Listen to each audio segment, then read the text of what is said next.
Hello everyone, it's Jamal Thomas. Welcome to the Progressive Soapbox. So let's have some fun at somebody else's expense. The story, I have to be honest, it somewhat had me in stitches. I thought it was absolutely funny, even though it was a massive amount of corruption going on in the story.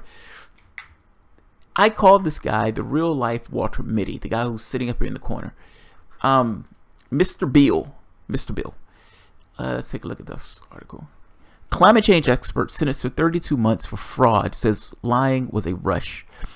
I love the look on his face in this picture. It is so complacent. I mean, for somebody to be locked up and sentenced and potentially going to prison for 32 years, and at this point probably going to prison for 32 years, it's a complacent face. Maybe I'm making too much of it. I just think my expression would be less complacent. I think I'd be falling to pieces. Mr. Bill did something interesting. And part of me is, I'm doing this article in part A, because it's funny. B, because it came across as this kind of Walter Mitty figure when you're reading through the story. And C, I don't want people to just read the article or see the headline and think that this is purely a climate change expert that was lying about climate change. It was not. This guy was committing fraud, essentially saying that he was working when he wasn't really working. The fraud on this go is so expansive, and some of the stories that he conjured up in order to excuse himself from work are amazing. There's one point he didn't work for like 18 months. So this is, let's take a look at this. This is fucking awesome. The EPA's highest paid employee and leading expert on climate change was sentenced to 32 months in federal prison on Wednesday for lying to his bosses and saying he was a CIA spy working in Pakistan so he could avoid doing his real job. Oh, that's awesome. How can you not love the guy? Look, man, I can't come into work today. I want to come into work, but god damn it, it's the fucking CIA. I'm a CIA agent. You can't tell anybody else. It's just between me and you. Just between me, I'm a CIA agent. I will slit your throat if you tell anyone else. So, I need to go to Pakistan. So the job that, that I was supposed to be doing, I can't really do that job because I'm going to be in Pakistan as a CIA agent. And let's keep going. This is awesome. I love this. It's one of those things, I think, that's so fucking unbelievable that you're forced to believe it. It's like nobody would come up with something that fucking expansive. I mean, maybe the guy is working for the CIA. Not so much. Not so much. And he wasn't in Pakistan either, if you wanted to know. John C. Beale's crimes were inexplicable and unbelievably egregious, said Judge Ellen Hooveld in opposing the sentence in a Washington, D.C. federal court. Beale has also agreed to pay $1.3 million in restitution and forfeiture to the government. Beale said that he was ashamed of his lies about working for the CIA, a ruse that, according to court records, began in 2000 and continued until early this year. He kept this up for 17 years. 17 years. I'm working for the CIA, so I can't come in today. I'm working for the CIA, so I can't come in this year. I am stuck in Pakistan because somebody killed the other guy who's working for the CIA doing my job. So now I got to go back to Pakistan. So I'm sorry, I can't do this particular job. I love this. I love this. I can't believe he got away with this for 17 fucking years. Nobody thought to check up on his story. Nobody thought to say, this guy says he's working for the CIA, but have you ever really seen anything that kind of indicated that he working for the CIA? They took his word as if, like I said, the story is so fucking outlandish that it has to be true just because of how outlandish it is. Nobody would say some random shit like this. But yes, apparently he did say random shit like this, where I am working for the CIA. His bosses believed him, didn't press him on it. He told him he was in Pakistan working for the CIA. This is amazing. This is absolutely amazing.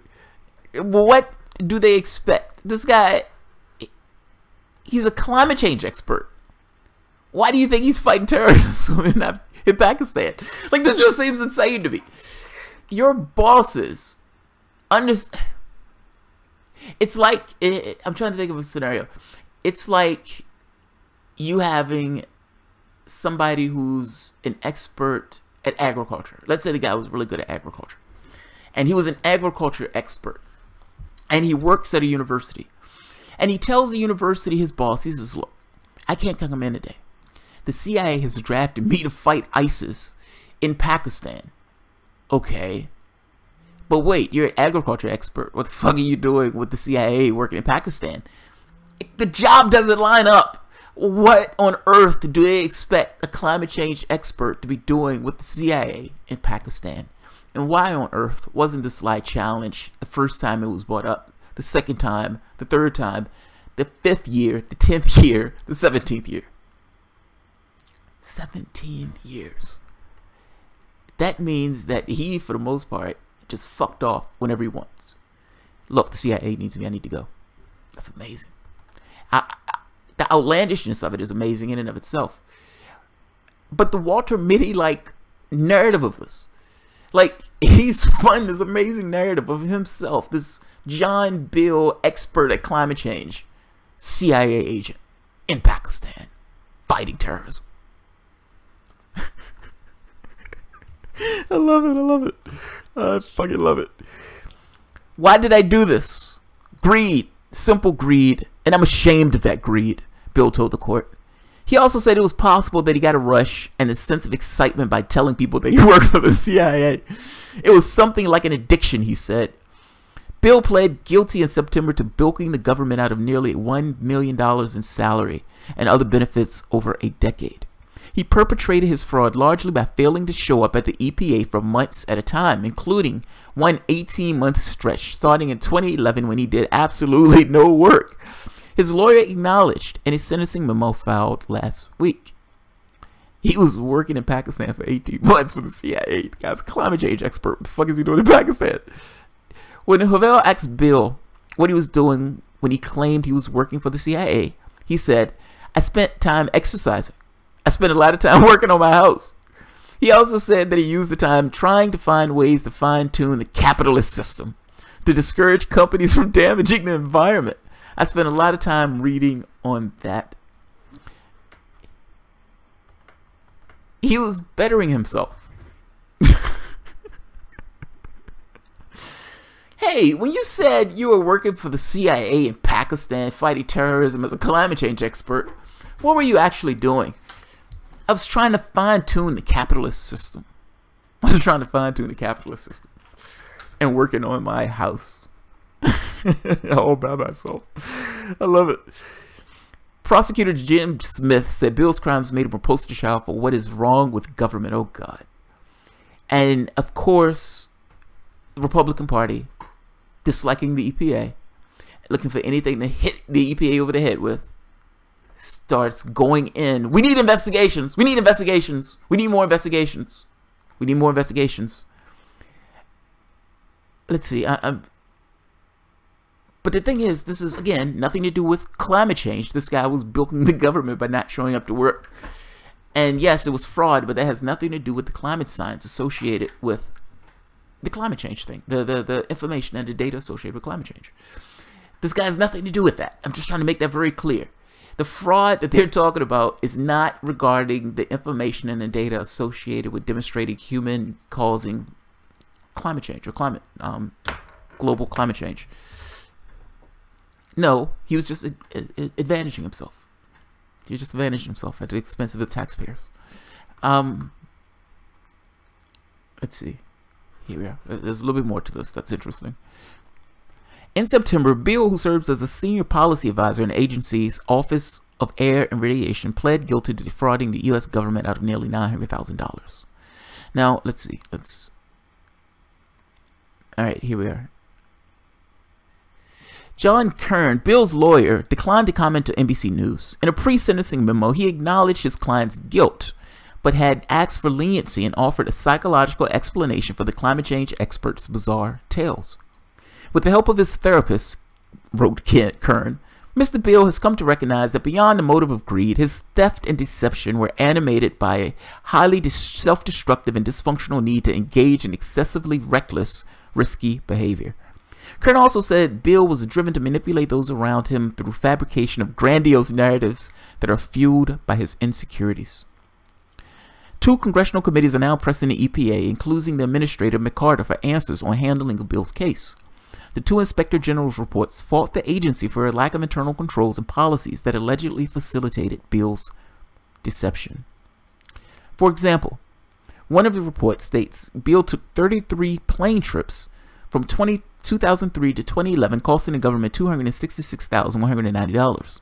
On 70% of those, he traveled first class and stayed at high-end hotels, charging more than twice the government's allowed per diem limit. But the expenses were vouchers were routinely approved by another EPA official, a colleague of Beale's, whose conduct is now being reviewed by the Inspector General, according to congressional investigators briefed on the report. So this is kind of the point I guess I'm trying to get at. It's one thing for him to create this grandiose tale. It's another thing for somebody to okay this grandiose tale, and not just okay it, approve X, like going beyond the norm. You have X amount that you can spend on this particular trip, and he's, you know, going in first class at high-end hotels and all this other stuff. The guy's supposed to be a governmental functionary. So it's bad enough that he's lying about working. It's bad enough that he's pretending to be some kind of CIA agent in Pakistan fighting terrorism. All that's bad enough. When he travels, he decides he's going to travel on the government dime, and he's going to travel first class. I love it. I love it. It's fucking amazing. And what makes it so bad, somebody had to approve that because it was going over the limit. The question becomes, who's the guy that's approving it? Now, in this case, Congress is not necessarily wrong for saying this guy was able to do this for 17 years. What the fuck? The only reason they caught him is because he gave this grand statement of retirement saying that he was retired. But somebody looking at the books realized that months later he was still collecting a paycheck. He hadn't retired at all. He just said, fuck it, I'm done. And collected one check after the next, after the next, after the next, with people thinking that he had retired from the government. That's how they end up catching him.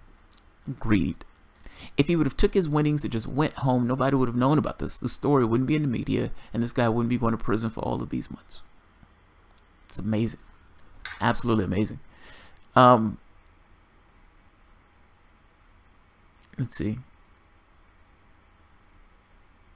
Yeah, they're saying they put in place additional safeguards to try to prevent something like that. That story is just so grandiose. I just can't believe that one human being looks another human being in the face and says, I'm a CIA agent, and I need to go to Pakistan, so I need to not do this job. And they say, okay, that sounds perfectly plausible to me, that the guy who's a climate change expert is somehow some kind of terrorist fighter also. Yeah, that's awesome. Let's see. Let's take a few questions. Bring me another lobster. I work for the CIA, right, Gardner? Yeah, pretty much. Isn't this a mental illness? Grandiose ideas to Beef Enriquez. I don't think it was a mental illness. He just didn't want to work. Here's the thing. We have a weird society in this way, but I don't think we see it as weird. We epitomize wealth and status and cash and money and clothing and shoes and everything else. It's not enough to have your needs met. Having your needs met and being able to go beyond having your needs met has become somewhat of a virtue in our society. It's bizarre. I don't understand why that's a virtue. I suppose when the capitalistic game space looks for these kind of shallow things, you know, to create this shiny object and to give people the substance being somewhat lacking in this. Oh, Jesus Christ, I lost my train of thought. Oh, I know what I was saying.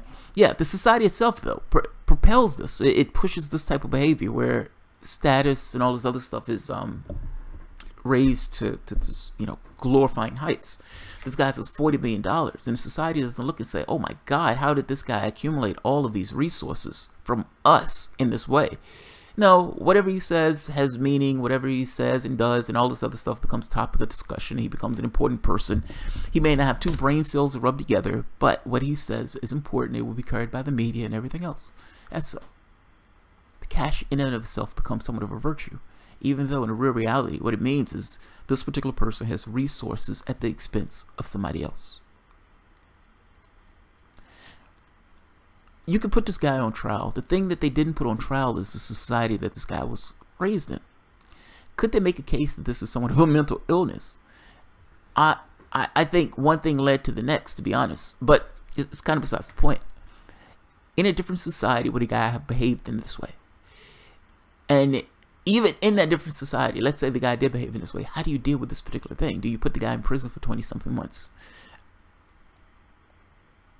I don't know. Look, I just say it this way. I don't think people are distinct from where they come from. And if you're going to put a person on trial, one of the questions that should be asked in a rational legal system is, why is this person here? What in our society propelled or pushed or incentivized this person to behave in this particular way?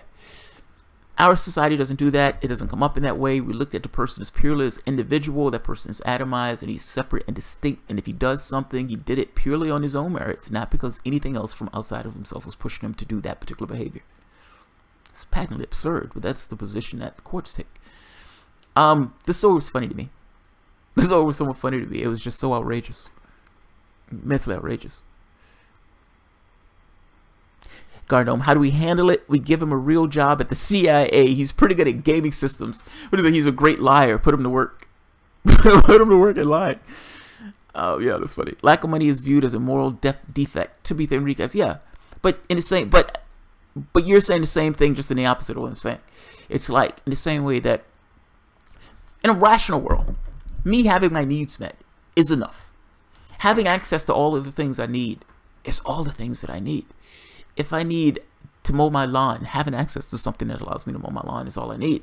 I don't need to necessarily own a lawnmower in this way, if that makes sense. But we don't look at it that way. We look at the more that you have, the more that you accumulate. We look at this stuff purely from the standpoint of accumulation. How much shit can I accumulate? The problem with this is, in the same way that one is considered a virtue, the other one is, like Tabitha Enriquez says, is considered a deficit. It's almost like humanity has kind of internalized this thing of great wealth versus lack of wealth. I suspect this comes from this idea of scarcity, though.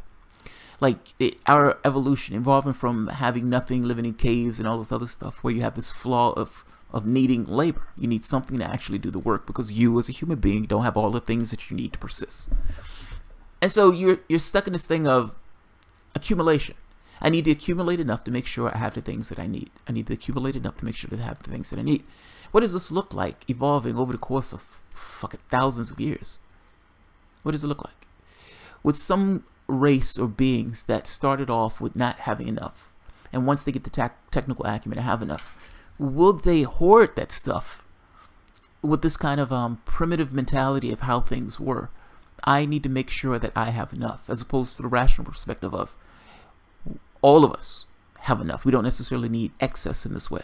And certainly we shouldn't consider excess as a virtue. This is a finite planet. Anything that comes from one is coming from somebody else. If you're going to give that guy in this capitalistic system $20 billion, I don't care what the guy has done. He has done nothing to get that much more money over somebody else.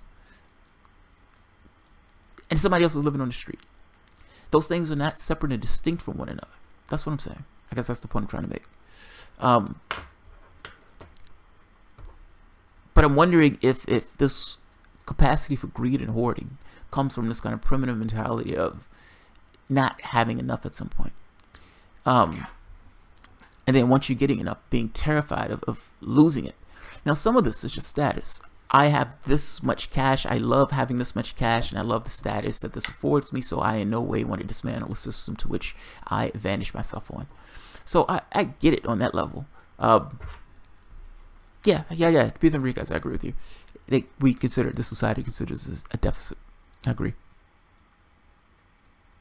Garnome, I think the last ice age contributed to people's assumption with hoarding.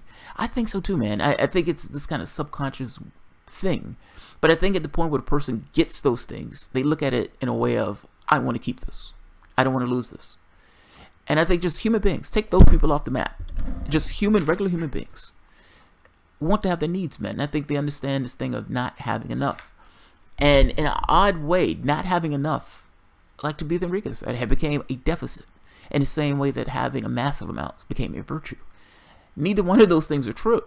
Like, that person have a ton of money in no way is a virtue. It's only a virtue in this particular game space, in this capitalistic system where nothing else matters other than capital. Then yeah, at that point it's a virtue because he has a huge amount of capital in this game space. It's like being a 6 feet tall in a basketball game, or 10 feet tall in a basketball game. In this very specific game space, that 10 feet tall is a virtue. It is an advantage in that particular thing. But in a wider world, when you're talking about the social calamities associated with the way capitalism distributes its cash to the top, can you still say it's a virtue?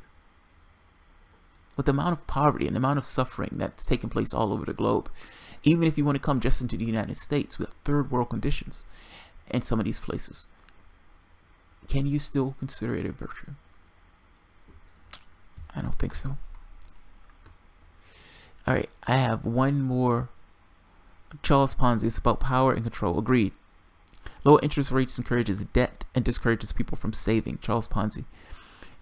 I gotta be honest. I don't keep in mind this money system. None of this stuff is real. That stuff is purely conceptual. I always have this feeling of, are we really serious? Is humanity really not bright enough to organize a system to make sure people have the things or access to the things that they need? I mean, is money really needed to be a part of that process? We send people into the military. Those people give up their lives and is willing to kill for some non-specific reason of the government that sent them there. Now, mind you, whatever they're paying these people, they're putting their lives on the line. They're doing this for some other reason other than this kind of monetary benefit. It's something else that drives them to do this. The government leverages that thing that drives them to do this to get them to kill and murder and get killed abroad. Are you telling me that those factors and those systems can't work in other ways? Meaning in the same way that these guys go into the military, that they can't be socialized into other things. Now granted, that would be difficult to do now because you're starting from this place of just batshit craziness. But I'm just making the point, your society didn't have to be arranged in this particular way. It could have been arranged in a different way, where the incentives and the drives wasn't built in this thing of conquest and killing, but it was built into this kind of building up internally the country itself. Cash is not needed for that process. That's all I'm saying. We're bright enough as human beings to devise a system that doesn't necessarily need cash. But you can understand that any system that doesn't necessarily need cash, those people with cash lose all power and status. The hierarchical system collapses, and that is the last thing that they would ever want. That is something, however, that everyone else, the 99%, should want. You shouldn't want to be subjugated. All right, I'm going to end this. I have one more. The one more I have is going to be interesting. It's going to be on the UFO thing, the most up-to-date recent information that we have on I've called it a soft disclosure. So I will see you guys in a few. Thanks, guys.